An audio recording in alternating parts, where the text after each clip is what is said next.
வணக்கம். டெல்டா மலர் செய்திகளுக்காக செய்தி வாசிப்பவர் வித்யா. ஆதிகாலையில் நடைபெற்ற சக்கரவாகேஸ்வரர் கோவில் ஏலூர் பல்லக்கு புறப்பாடு.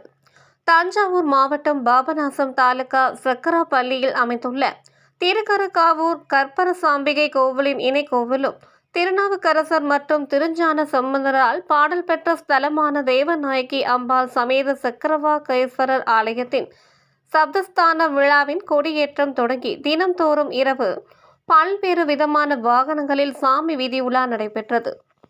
இதன் தொடர்ச்சியாக ஏலூர் பல்லக்கு புறப்பாடு இன்று அதிகாலை நடைபெற்றது.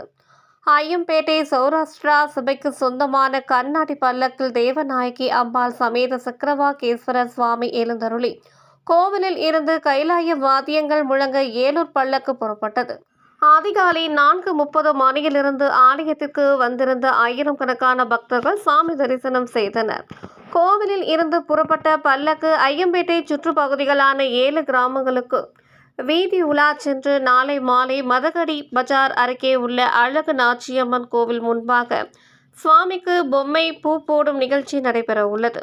இந்நிகழ்வில் பக்தர்களோடு பக்தராக பாபநாசம் சட்டமன்ற தொகுதி வேட்பாளர் துரை சண்முக பிரபு சாமி தரிசனம் செய்தார்.